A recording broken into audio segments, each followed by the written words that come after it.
Hello and welcome to Marriage Builders. I'm Steve Harley. You're about to watch an excerpt from a Marriage Builders weekend. During the Marriage Builders weekend, we educate couples about how to successfully care for and protect each other in a marriage. The following segment is on the topic of infidelity.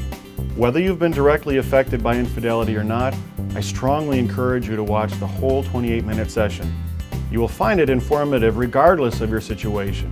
Afterward, I'll be back with more information.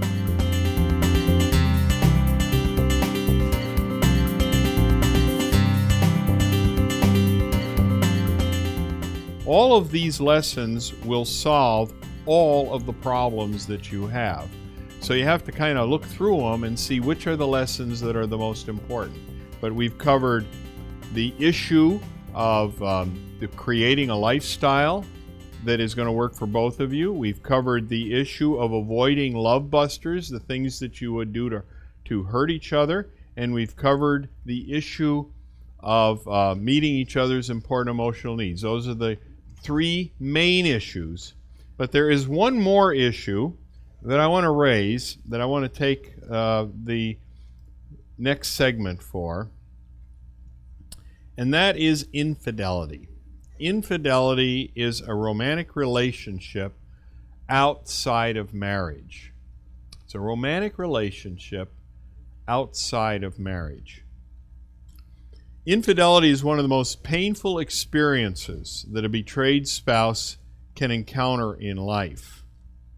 For most women, it's more painful than rape or physical abuse. Now, that is an astonishing statement, and there are a lot of people that don't believe it. I was testifying in the state Senate 3 years ago, and I was representing a human rights organization on a particular issue that had to do with mental health. And I was talking to the president of a national human rights organization while I was there. And I mentioned to her that one of the things that I would like to see is laws against infidelity. We used to have laws against infidelity, but we don't have laws against it anymore.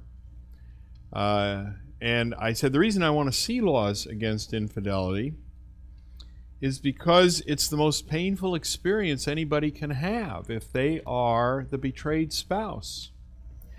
It's more painful than rape, and it's more painful than physical abuse. It's more painful than losing your house to a fire.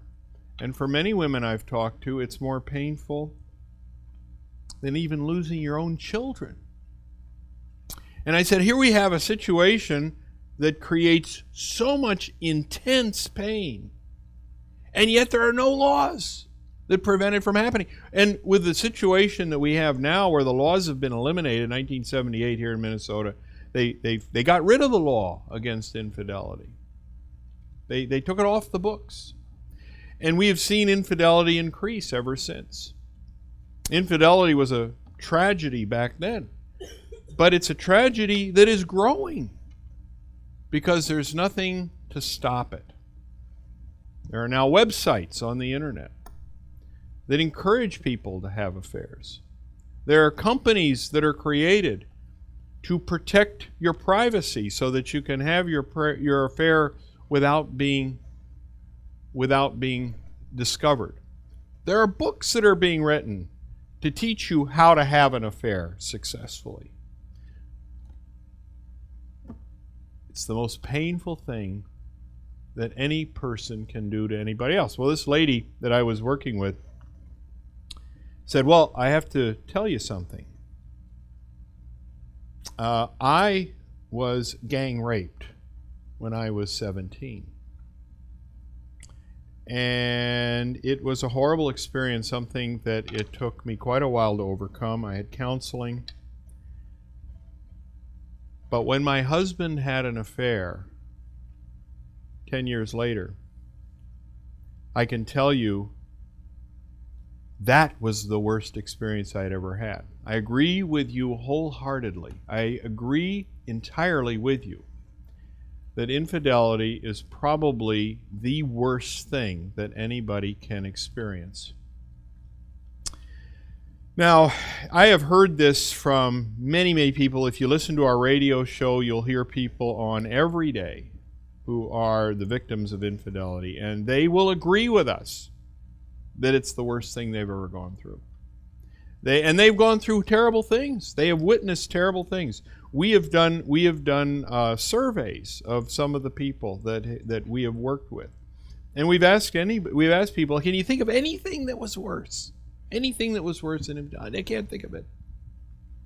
So I want you to understand at the outset that infidelity is one of the worst things you can do to any other human being, but you're doing it to your spouse, the one who you promised to love, to cherish, to provide extraordinary care for.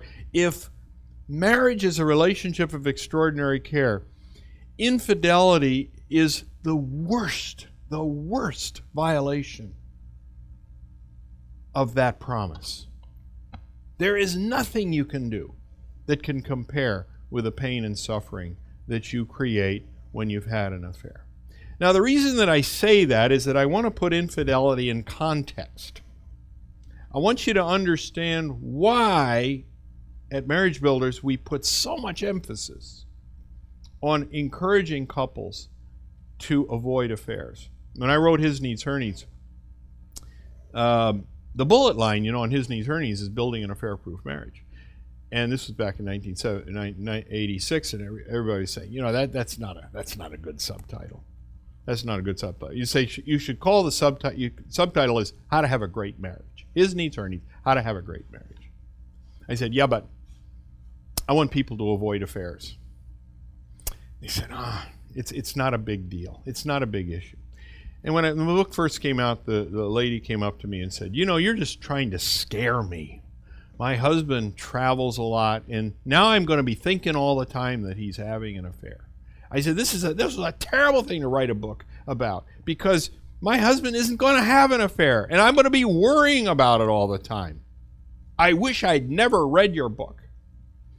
And I said to her, I said, what precautions are you taking to make sure that you and your husband don't have an affair sometime during your lifetime? She says, none, because we trust each other. And I said, you'll be the victim of an affair.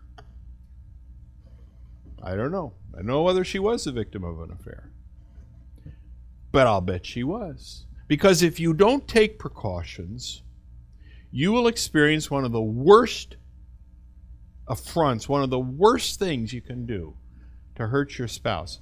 And I'm saying this because I want you to take precautions. It's kind of like a flu shot. Let's suppose you know for a fact that you're going to get the flu. And if you take a flu shot, you won't take a flu. You won't get the flu. Do you want a flu shot? Would you like a flu shot? What if the flu that you get would be a devastating experience that would put you in the hospital for months? How would you feel about getting a flu shot? Would you kind of like a flu shot? What would you pay for a flu shot? My point is, if there is a way to avoid infidelity, isn't it worth inoculating yourself for with this in mind? It's more painful than rape or physical abuse. Infidelity can be triggered whenever the intimate emotional needs are met outside of marriage. Whenever they're met outside of marriage, it can be triggered. Intimate conversation, affection, recreational companionship. I'm not talking about sexual fulfillment. Sexual fulfillment actually is something that very few people that have affairs start the affair with. It's hardly ever started with sexual fulfillment. It's almost always started with intimate conversation. When one intimate emotional need is met outside of marriage, the other intimate emotional needs are not far behind. Remember, it's your emotions that are moving you in this direction. In most cases of infidelity, the unfaithful spouse is taken by surprise. He or she falls in love without understanding how it happened. Starts out as a friendship. It often takes place at work. It can take place with somebody in the family. It can be a friend. You're going out on a double with some other couple, and you develop a relationship with somebody with the person of the opposite sex, and you didn't think there was nothing to it. The next thing you know, you're in love with this person. Infidelity is an addiction. During an affair, a spouse tends to rationalize it in the same way drug addicts rationalize their destructive behavior. I used to run treatment centers for drug addicts and alcoholics. 10 of them, actually. And I got trained in treating chemical dependency, and I understood what addiction was all about, and I understood how to treat it.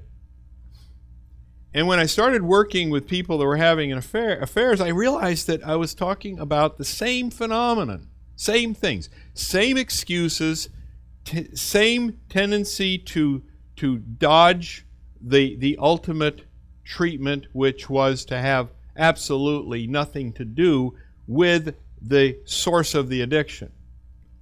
How do you help a person overcome alcohol addiction? Do you say you can have a drink once a week? Do you say it's okay to work in a bar, just use good self-control? The treatment plan that works the best for an addict is to tell the person that they can never have another drink the rest of their lives. You have to totally separate them from the source of their addiction. They may have to quit their job if they're in the restaurant business. And the way to help a person get out of an affair is to separate that person from the source of their addiction, which is their lover. During recovery, an unfaithful spouse tends to minimize the risk of repeating the affair, the same way recovering drug addicts tend to minimize the risk of returning to drugs. A person will say they learned their lesson. It's never going to happen again.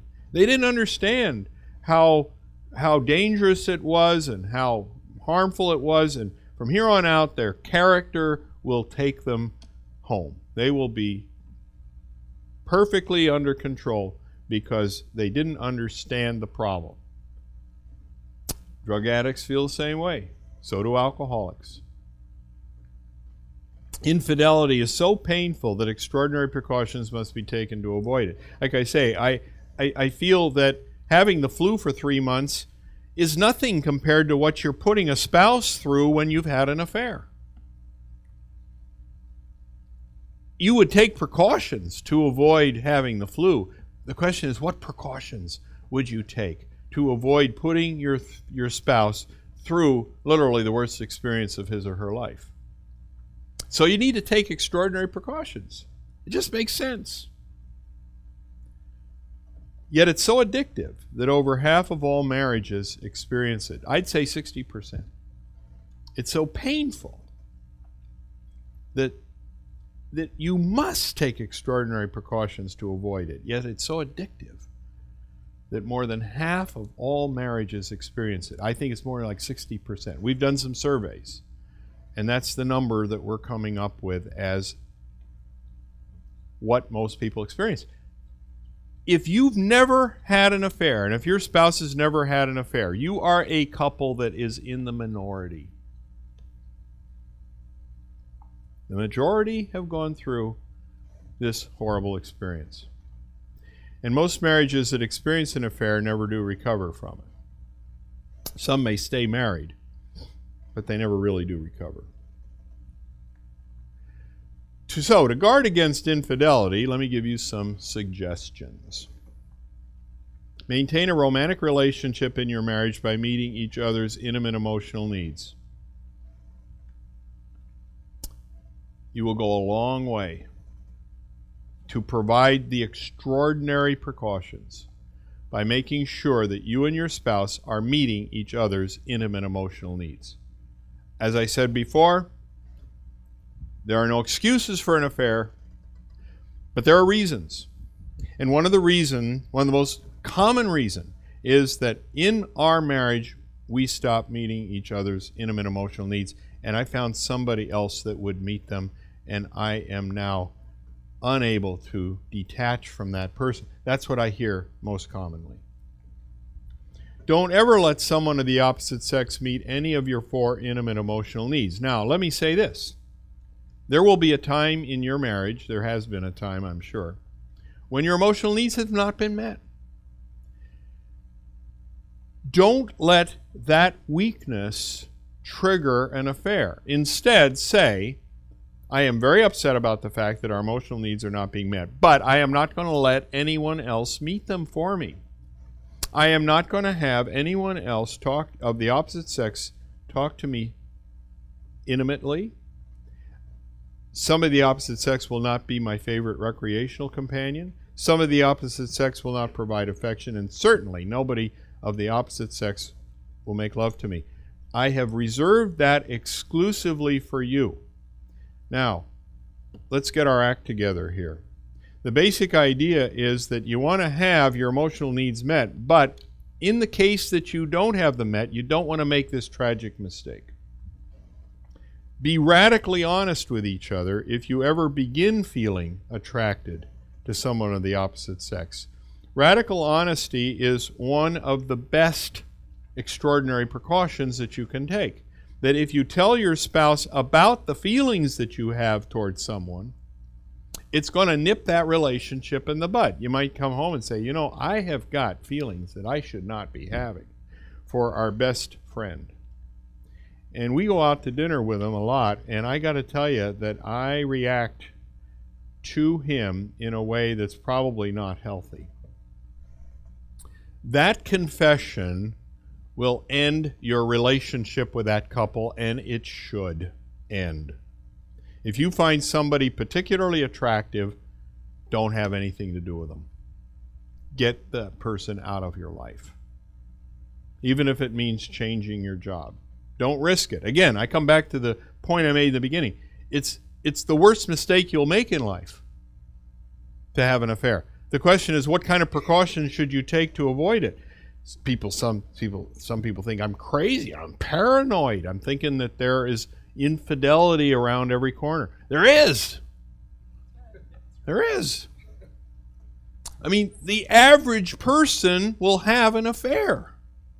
Well, what does that mean? It means that I got to do something pretty extraordinary to have gotten this far in life without having had one. I come from a family where lots of people had affairs. And I became aware of the fact that I'm predisposed to that kind of thing. Apparently, I'm born with it. So I took extraordinary precautions to avoid an affair right out of the box as soon as I was married. Turns out everybody is. You know, we're all genetically wired to have affairs. This is not unique to my family. This is something everybody can do. And everybody needs to take extraordinary precautions to avoid it. These extraordinary precautions are well worth the effort. If you or your spouse were to have an affair, it would probably be the worst experience of your lives. Those most vulnerable for an affair are those who don't believe it could happen to them. This lady that came up to me and said, "We're not going to have an affair. All you're doing is scaring me." I'm saying to her, look, if you think you're never going to have an affair, you are more vulnerable than I am. Because I think I might. And so because I think I might, because I think I'm vulnerable, I'm going to take precautions. I'm never going to let another woman get into my life. I'm never going to have a romantic relationship with somebody else. Joyce is it. This is the only romantic relationship I'll ever have is with her. And it's because I know I'm vulnerable. If you don't think you're vulnerable, you're more vulnerable than I am, because you're not going to take any precautions, and I will. If your spouse has had an affair, should you forgive and forget? Well, I have a little article on that in my Q&A columns, and it's called Forgive and Forget. If you've read it, you know what my answer is. In the case of infidelity, I believe in just compensation, not forgiveness.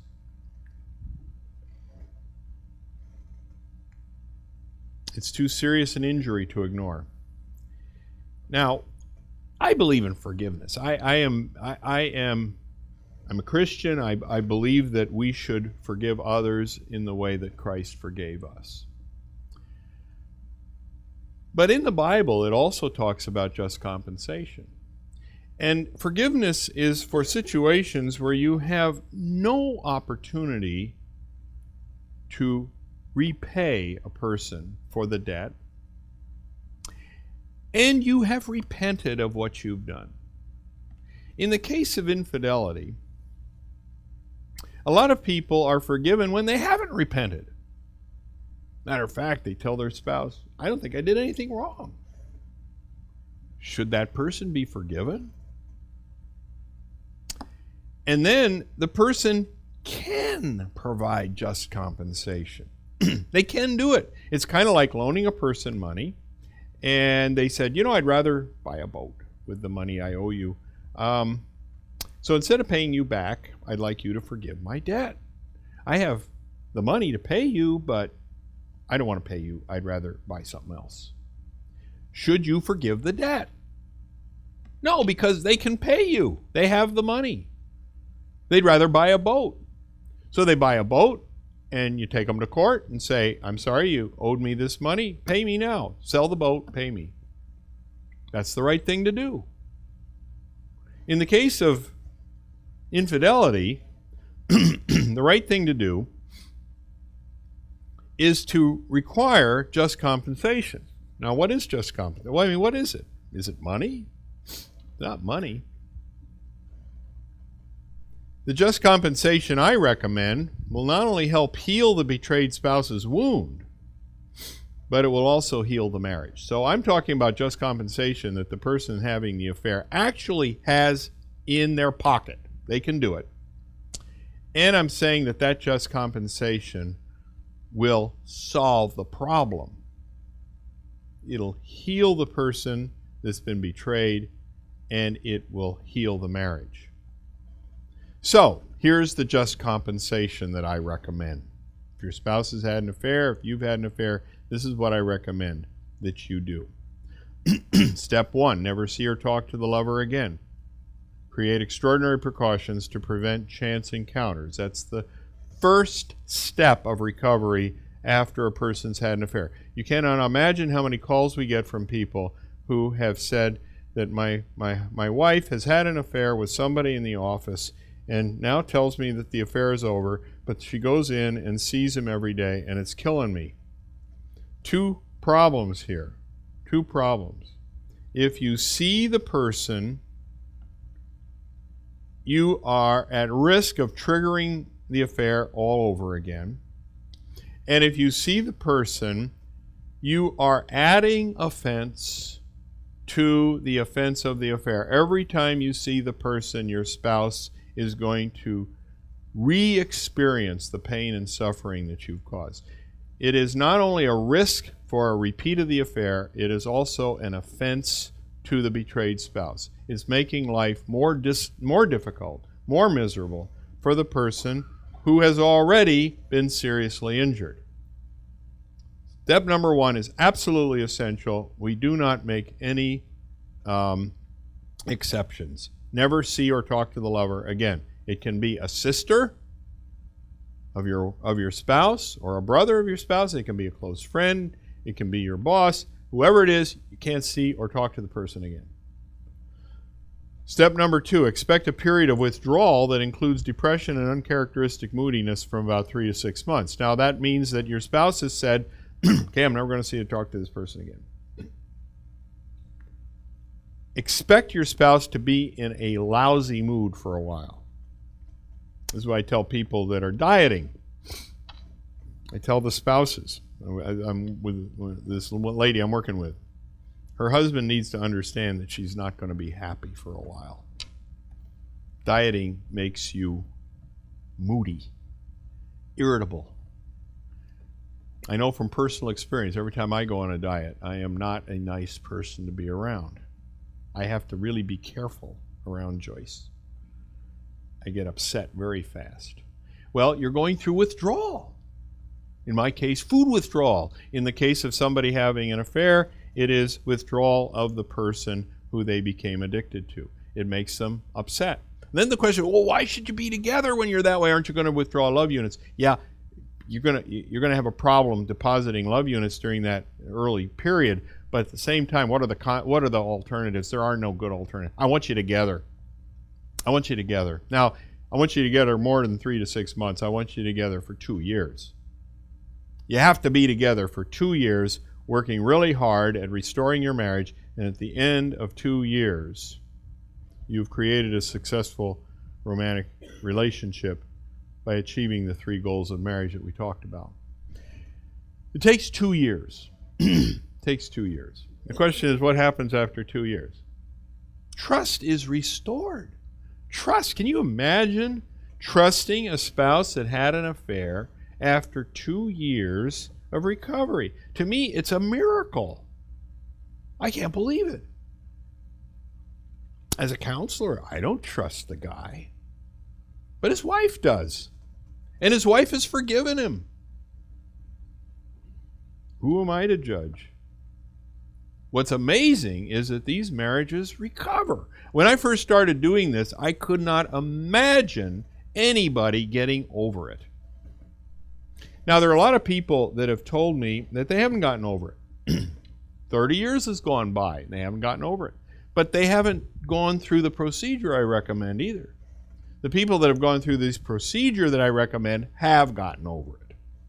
And to me, it's the most amazing phenomenon that you can go through the worst experience of your life, somebody hurting you in the worst way possible, and 2 years later, you love the guy, you trust the guy, you forgive the guy, you never want to lose the guy. To me, that's amazing. It's what love is all about. It's what male-female relationships are all about. And when you do things the right way, you can restore a relationship even when a professional like me looks at it and thinks it's hopeless. I got a procedure that works even when I think it's hopeless. Even when I don't think, I think you ought to leave the guy. What a jerk. No, I don't really want to leave the guy. Tell me what I can do to save the marriage. Well, okay, I'll give you some help. So, this is what I do. I do this for a living. I help people solve problems where I'm not always convinced that they ought to be solved. But I ought to solve them. And this is the way to do it. If a person says, I don't want to save my marriage, I'd say, I agree. You have no argument with me. Your spouse did something that, from my perspective, is the most disgraceful thing imaginable. If you want to leave him for that, you have my blessings. But people have come to me and said, I want you to help me save my marriage. Okay, I can do that too. This is how to do it. But it's a very narrow road, and I don't know of another way that it can be accomplished. I don't know of another way. You're going to go through a period of withdrawal. It's a little bit ugly. And then you're going to have to learn how to achieve these 3 goals in your marriage. You're going to have to learn how to make all of your decisions with each other in mind. You're going to have to learn how to avoid being the cause of each other's unhappiness. And you're going to have to learn how to meet each other's emotional needs. As you've just heard, infidelity is an emotionally traumatic event. A marriage that has experienced infidelity has been severely injured and must be properly treated. Can you treat the injury without the help of a coach or a counselor? It is possible, but very difficult, because the actual treatment must be carried out by the one who had the affair. Unless the wayward spouse really understands the details of how to successfully treat the wound, I strongly advise against doing it on your own. When looking for someone to help your marriage recover successfully, be sure the plan includes at least the following elements. All contact with the other person in the affair must end. The wayward spouse assumes full responsibility for their own actions, revealing the details of the affair at the soonest appropriate time. a detailed plan to independently prevent an affair in the future, a detailed plan to fall in love and stay in love with your spouse. Make no mistake, recovering from an affair is possible. Reestablishing trust is possible. And greater yet, having a mutually enjoyable marriage with your spouse can be achieved. These are solvable problems, but they must be solved together as a couple. More information about finding help can be found on the Marriage Builders website in the articles section. Look for the article titled, How to Find a Good Marriage Counselor. For the detailed plan to fall in love and stay in love, we encourage you to join us at the next Marriage Builders Weekend. Information on the next event can also be found at marriagebuilders.com. In the meantime, take advantage of the hundreds of pages of free information we've made available for you on our website. You'll be glad you did. Take care, and may God bless your marriage.